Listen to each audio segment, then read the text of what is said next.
নমস্কার, আমরা গপ্পের রেডিও। শনিবারের এই স্নিগ্ধ সন্ধ্যায় আরও একবার আপনাদের স্বাগত জানাই। আজ আপনাদের জন্য শরদিন্দু বন্দ্যোপাধ্যায় যাত্রী। তার জন্ম হয় 1899 সালে 30শে মার্চ। তার মৃত্যু হয় 1970 সালে 22শে সেপ্টেম্বর। ব্যোমকেশ বক্সীর মতো অসাধারণ গোয়েন্দা কাহিনী ছাড়াও তিনি লিখেছেন অসংখ্য ছোট গল্প, ঐতিহাসিক উপন্যাস ও চিত্রনাট্য। গল্পের সূত্রধার আমি সৌম্য, গল্প পাঠে সূর্য। শুরু হচ্ছে আজকের উপস্থাপনা যাত্রী।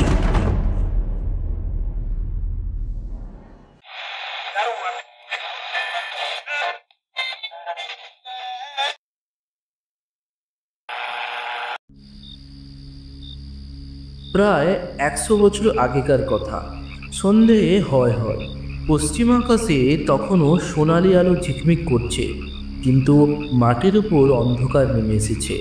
গাছপালার চেহারা কালো, আরও অস্পষ্ট হয়ে আসছে। দু একটা পাখি যাদের বাসায় ফিরতে দেরি হয়ে গেছে, তারা অস্ফুট আশঙ্কায় কিচমিচ করে ডাকতে ডাকতে দ্রুত পাখা নেড়ে উড়ে চলেছে। একজন পথিক মাটির উপর দিয়ে হেঁটে যাচ্ছে। তার অবস্থাও অনেকটা ওই বিলম্বিত পাখির মতো। ভোর থেকে সে হাঁটছে, কিন্তু এখনো পর্যন্ত একটা গ্রামে পৌঁছতে পারল না। যে মাঠের উপর দিয়ে সে চলেছে, সে মাঠের ঘাসের ওপর পায়ের চিহ্ন আঁকা সরু পথ নেই। শেষ পর্যন্ত মানুষের আস্থানায় পৌঁছতে পারবে কিনা তাও অনিশ্চিত। তবু সে আশায় ভর করে চলেছে, যদি রাত্রির গাঢ় অন্ধকার নেমে আসবার আগেই কোনো একটা পল্লীতে গিয়ে উঠতে পারে। পথিকের বেশভূষা অত্যন্ত সাধারণ। সে চাকরি খুঁজতে বেরিয়েছে। তার বাড়ি পশ্চিম বাংলায়, কিন্তু 11 দিন হেঁটে হেঁটে সে যে কোথায় হাজির হয়েছে তা সে নিজেই জানে না। কাল একটি ছোট্ট গ্রামে রাত্রি কাটিয়ে ভোর না হতেই সে বেরিয়েছিল, কিন্তু সমস্ত দিন চলেও কোথাও একটি গ্রাম পায়নি। দুপুরে এক অশ্বত্থ গাছের তলায় বসে নিজের পুটলিতে যেটুকু শুকনো চিড়ে বাঁধা ছিল তাই খেয়েছিল। তারপর লাঠির ডগায় পুটলি বেঁধে লাঠি কাঁধে করে আবার যাত্রা করেছে, কিন্তু পথ আর তার শেষ হয়নি। সামনের দিকে তাকিয়ে চলতে চলতে পথিক একসময় ডান দিকে ঘাড় বাঁকিয়ে দেখল, খানিক দূরে কতকগুলো গাছপালার আড়ালে একটা জায়গায় চকচক করছে। পথিক দাঁড়িয়ে পড়ল। সন্ধ্যার আবছায় তার মনে হলো যেন একটা মস্ত দেখি। তেষ্টায় তার বুক পর্যন্ত শুকিয়ে গিয়েছিল। সে আর দ্বিধা না করে পা চালিয়ে সেই দিকে চলল। মনে মনে বলল, দিঘি যদি হয় তাহলে নিশ্চয়ই কাছে গ্রাম আছে। যাক, ঠিক সময় আশ্রয় পেয়েছি বটে। আরও কিছু দূরে গিয়ে সে দেখল, হ্যাঁ, দিঘি বটে, প্রকাণ্ড দিঘি। এপার থেকে ওপারের বাঁধানো ঘাট ভালো দেখা যায় না। দিঘির কিনারায় বসে পথিক অঞ্জলি ভরে জল খেল। চোখে মুখে জল দিয়ে অনেকটা ঠান্ডা হয়ে সে উঠে দাঁড়ালো। দিনের আলো তখন আরও ক্ষীণ হয়ে এসেছে। দিঘির ওপার পর্যন্ত ভালো নজর চলে না। তবু তার মনে হলো দিঘির ঘাটের উপর একটি সাদা কাপড় পরা মেয়ে কলসি ভরে জল নিয়ে উঠে চলে গেল। পথিক তখন নিশ্চিন্ত হলো যে কাছেই নিশ্চয়ই গ্রাম আছে। সে তাড়াতাড়ি লাঠি কাঁধে ফেলে যেদিকে ওই মেয়েটি গধূলির আধারে মিশিয়ে গেল সেই দিকে চলতে শুরু করলো।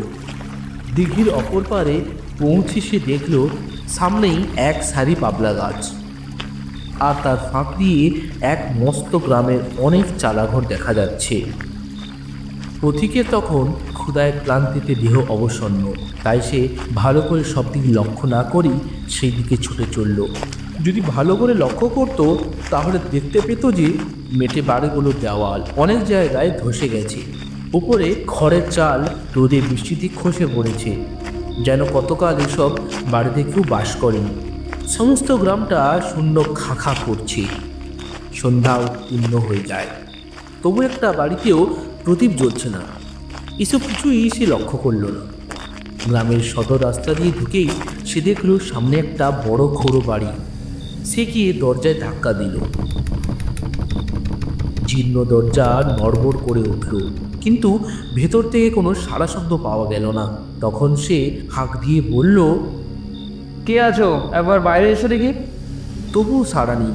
পথিক একটু আশ্চর্য হয়ে ভাবল, তাই তো, বাড়িতে কেউ নেই নাকি? তখন সে দরজায় জোরে একটা ধাক্কা দিল। সঙ্গে সঙ্গে দরজা খুলে গেল, কিন্তু তবু কোনো মানুষের পায়ের শব্দ কি গলার আওয়াজ পাওয়া গেল না। পথিক একটু ইতস্তত করে, মাটিতে লাঠি ঠুকে গলা খাঁকারি দিয়ে আস্তে আস্তে ভেতরে ঢুকলো। ভেতরে ঢুকেই সে একেবারে অবাক হয়ে গেল। এ কি, বাড়ির উঠানে হাঁটু পর্যন্ত কাঁটা গাছ আর আগাছার জঙ্গল, ওদিকের ৭৮ ঘরগুলো সব অন্ধকার। পথিকের হঠাৎ গা ছমছম করে উঠল। এ বাড়িতে কি কেউ থাকে না? বড় বাড়ি। সে সাহসে ভর করে আরও একবার ডাক দিল, বাড়িতে কেউ কি আছো? এইবার তার প্রশ্নের জবাব এলো। ওদিকের অন্ধকার ঘরের ভেতর থেকে কে যেন মেলি গলায় বলল, কে গা তুমি?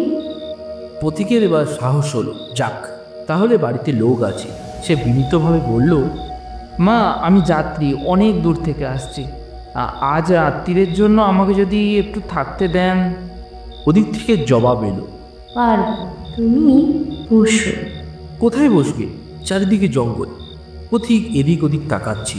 এমন সময় হঠাৎ দেখল তার ঠিক সম্মুখে একটি স্ত্রী মূর্তি দাঁড়িয়ে আছে। এমন আচমকা স্ত্রীলোকটি এসে উপস্থিত হলো যে পথিকের মনে হলো যেন ঘুম পাচ্ছি। স্ত্রীলোকটির মুখ যেন দেখতে পেল না, কারণ মুখ ঘোমটায় ঢাকা ছিল। সে তাড়াতাড়ি বলল, মা, তোমাদের পুরুষেরা কোথায়? তাদের তো কাউকে দেখছি না। স্ত্রীলোকটি ঘোমটার ভেতর থেকে বলল, পুরুষ পুরুষ তো কেউ নেই, তুমি এসো। স্ত্রীলোকটির পেছন পেছন পথিক দাওয়ার উপরে উঠল। দাওয়াটি বেশ পরিষ্কার। সে পুঁটলি নামিয়ে খুঁটি ঠেসান দিয়ে বসল। স্ত্রীলোকটি বলল, তুমি সমস্ত দিন কিছু খাওনি যে, নিশ্চয়ই খেতে পেয়েছে। ঘরে ঠান্ডা ভাত আছে, খাবে? পথিক খুশি হয়ে বলল, তাহলে তো ভালোই হয়, আবার রেঁধে খেতে গেলে অনেক দেরি হয়ে যাবে। সত্যিই বড় খিদে পেয়েছে আমার। ঘোমটা ঢাকা মেয়ে মানুষটি এতক্ষণ তার সামনে দাঁড়িয়েছিল, অকস্মাৎ অদৃশ্য হয়ে গেল। পথিক কিছুক্ষণ সেদিকেই তাকিয়ে রইল, তারপর ধর্মর করে উঠে দাঁড়ালো। তার বুকের মধ্যে ঢিপ ঢিপ করতে লাগলো। পোড়ো বাড়ির মধ্যে কি অলৌকিক ব্যাপার, সে পালাবে কিনা ভাবছে। এমন সময় দূর থেকে আওয়াজ এলো, চলে যেও না, তুমি অতিথি। না খেয়ে গৃহস্থের বাড়ি থেকে যেও না, যেতে নেই। পথিক আবার বসে বলল। তার পা দুটো এমন কাঁপছিল যে সে আর দাঁড়িয়ে থাকতে পারল না। কিছুক্ষণ পরে ভাতের থালা হাতে করে স্ত্রীলোকটি তেমনি আশ্চর্যভাবে তার সামনে আবির্ভূত হলো। থালা কাটা তার সম্মুখে নামিয়ে রেখে বলল, খাও। তারপর দেওয়াল ঘেঁষে বসল। অন্ধকার থালায় কি আছে পথিক কিছুই দেখতে পাচ্ছিল না। কম্পিত স্বরে বলল, একটা বাতি নেই কি? বাড়িতে তেল নেই। ভয়ে পথিকের গলা বুঝে এসেছিল, তবু সে থালায় যা ছিল তাই তুলে মুখে দিতে লাগলো, কিন্তু কি যে খাচ্ছে তা বুঝতে পারল না। কিছুক্ষণ সব নিস্তব্ধ। পথিক কলের পুতুলের মতো খেয়ে যাচ্ছে, কিন্তু তার সমস্ত অন্তরাত্মা পড়ে আছে ওই কাপড় ঢাকা স্ত্রীলোকটির দিকে। তাকে ভালো করে দেখতে পাচ্ছে না। মাঝে মাঝে সন্দেহ হচ্ছে হয়তো আবার অদৃশ্য হয়ে গেছে। শেষে আর নিবিড়তা সহ্য না করতে পেরে সে বলে উঠল, আচ্ছা, এই গ্রামটার নাম কি?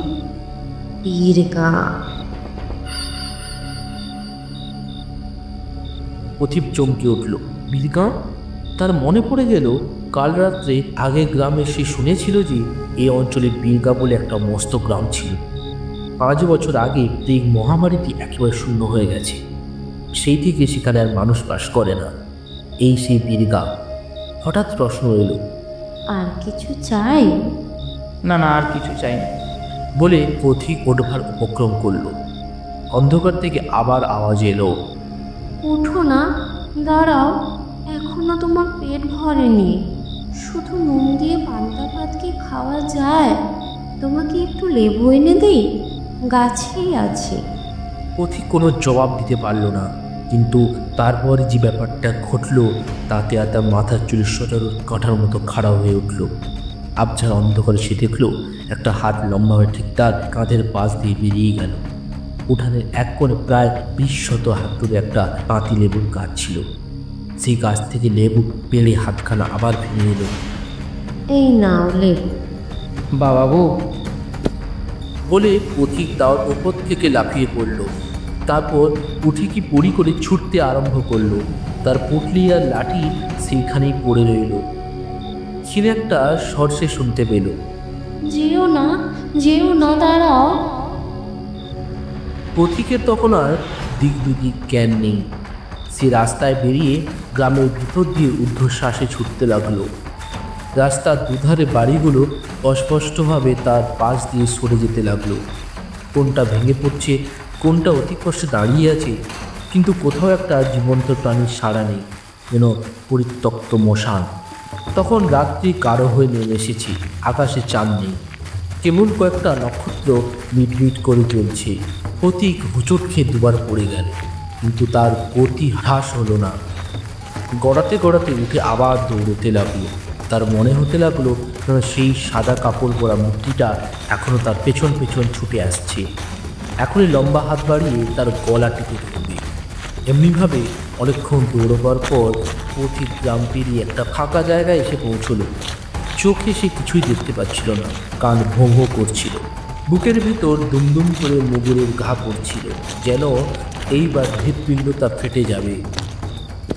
সে তৃতীয়বার হোঁচট খেয়ে পড়ে গেল, কিন্তু আর তার উঠে পালাবার শক্তি ছিল না। সে কিছুক্ষণ মাঠের মাঝখানে মুখ গুঁজে পড়ে রইল। এইভাবে পড়ে থেকে হৃৎপিণ্ডের উন্মত্ত স্পন্দন যখন একটু কমে এসেছে, তখন সে মুখ তুলে আস্তে আস্তে উঠে বসল গাঢ় অন্ধকার আলকাতরা মাখানো দেওয়ালের মতো।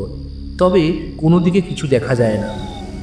এমনকি যে গ্রাম ছেড়ে সে পালিয়ে এসেছে, সে গ্রাম তার পিছনে কি সম্মুখে কি পাশে, তাও সে আন্দাজ করতে পারল না। কিন্তু এই জনমানব শূন্য দেশে ঘুটঘুটে কালো মাঠের মাঝখানে মানুষ কতক্ষণ একলা বসে থাকতে পারে? পথিক টলতে টলতে উঠে দাঁড়ালো। হাঁটু দুটো তার ভেঙে পড়েছিল, কিন্তু তবু এই অভয়ঙ্কর জায়গা ছেড়ে তাকে পালাতেই হবে। একটা দিন ঠিক করে যতদূর সম্ভব দ্রুত চলতে লাগলো, কিন্তু বেশি দূর তাকে যেতে হলো না। 5 মিনিট চলবার পরে সে মানুষের গলার আওয়াজ শুনতে পেল, যেন কাছেই কোথাও অনেক লোক একসঙ্গে বসে জটলা করে গল্প শুনছে, গল্প করছে। তাদের গলার আওয়াজ ক্ষীণ কিন্তু স্পষ্ট। পথিকের মন আশায় ভরে উঠল। সে ভাবল, দৌড়তে দৌড়তে নিশ্চয়ই কোনো লোকালয়ের কাছে এসে পড়েছে। সে আগ্রহ ভরে কান খাড়া করে সেই শব্দ যেদিক থেকে আসছিল সেই দিকে চলতে লাগলো। শব্দের দিকেই তার লক্ষ্য ছিল, তাই তার পথ যে ক্রমে ঢালু হয়ে নিচের দিকে নেমে চলেছে তা সে খেয়াল করল না। ছোট ছোট বাবলার ঝোঁকে তার গা ছড়ে যেতে লাগলো, পায়ে কাঁটা বিদ্ধে লাগলো, তাও সে অগ্রাহ্য করে শুধু শব্দের লক্ষ্য করে ছুটে চলল। ক্রমশ একটা স্যাঁতস্যাঁতে উদ্ভিদ পচা গন্ধ তার নাকে আসতে লাগলো। একটা ভিজে নিঃশ্বাস রোধকর বাতাস তার গায়ের ওপর দিয়ে বয়ে গেল। এইদিকে পায়ের নিচে মাটিও ক্রমশ নরম তলতলে হয়ে আসছে। চলতে গিয়েও পা বসে যাচ্ছে, যেন দুর্গন্ধ পাকে ভরা জলার দিকেই সে এগিয়ে চলেছে। কিন্তু যত এগিয়ে চলেছে মানুষের গলার আওয়াজ ততই স্পষ্ট হয়ে উঠেছে। পথিক ভাবছে এই কাদা দুটো পেরিয়ে যেতে পারলেই সে মানুষের আস্থানায় পৌঁছবে। হঠাৎ একটা আশ্চর্য ব্যাপার থেকে সে বাবলার ঝোপে আড়ালে ধমকি দাঁড়িয়ে পড়ল। ঠিক তার সামনে প্রায় 10 হাত দূরে একটা আলোর গোলা মাটি থেকে উঠে আস্তে আস্তে নিয়ে গেল। তারপর নীল আলোতে পথিক নিমেষের জন্য সমস্ত দৃশ্যটা স্পষ্ট দেখতে পেল। একটা পাকে ভরা কুণ্ডের মাঝখান থেকে এই আগুনের পিণ্ডটা উঠছে, আর সেই কুণ্ড ঘিরে অনেকগুলো মূর্তি গোল হয়ে বসে আছে। পথিকের গায়ে রক্ত হিম হয়ে গেল। এই যে আলিয়া, তবে কি সে শ্মশানে এসে পড়েছে? শ্মশানেই তো আলিয়া জ্বলে, আর এই মূর্তিগুলো বসে আছে। ওরা কারা? মানুষ? কিন্তু মানুষ এই রাতে আলিয়া ঘিরে বসে থাকবে কেন? ওদের চেহারা সে ভালো করে দেখতে পায়নি, কিন্তু যেটুকু দেখেছিল। এমন সময় একবার আলিয়ার নীল আগুন জ্বলে উঠল। এবার পথিক তাদের ভালো করে দেখতে পেল।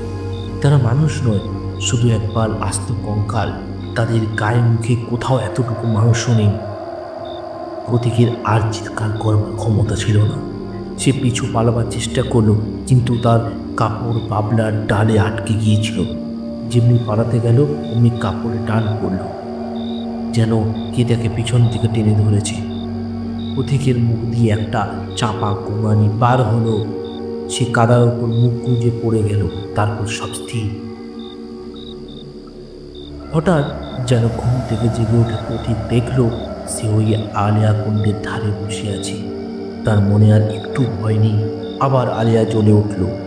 যারা কুণ্ড ঘিরে বসেছিল তারা নড়ে চলে বসল। তাদের হাড়গুলো খটখট করে উঠল। পথিকের পাশে যে কঙ্কালটা বসেছিল সে ভাঙা গলায় জিজ্ঞেস করলো, কি হে, তুমি কতক্ষণ এলে? পথিক কথাটা ঠিক বুঝতে পারল না। যেন ইতিপূর্বে কি হয়েছে তা সে মনে করতে পারছে না। এদিক ওদিক তাকাতে তাকাতে অদূরে বাবলা গাছের ঝোপে সে দেখতে পেল। মুহূর্তের মধ্যে সে ঝোপের কাছে গিয়ে দাঁড়াল। দেখল ঝোপের নিচে একটা তাজা মোড়া ঘাড় গজে পড়ে আছে। তখন সে সব বুঝতে পারল। ফিরে এসে বলল, আমি এইমাত্র আসছি। বেশ বেশ, ওখানে অনেক কঙ্কাল পড়ে আছে, তার একটার মধ্যে ঢুকে পড়ো। তোমার নিজের কঙ্কাল তৈরি হতে এখনো ঢের দেরি। যতদিন না মাংস পচে হাড় না বেরোয় ততদিন ধরেই কারবার চালাও। অন্য কঙ্কালগুলো একসঙ্গে খিলখিল করে হেসে উঠল।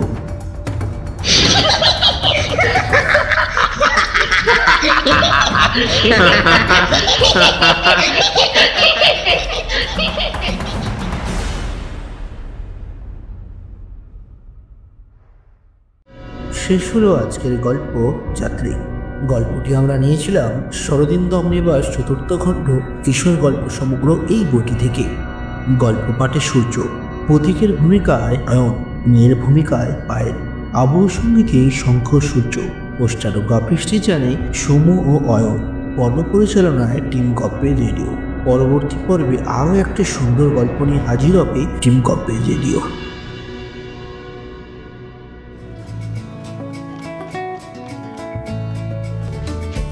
এবার টিম গপ্পের রেডিওতে আপনারাও পাঠাতে পারেন আপনাদের নিজেদের গল্প। নাম ঠিকানা সহ গল্প পাঠান আমাদের মেল আইডিতে। মেল আইডি হলো gopperedio202@gmail.com।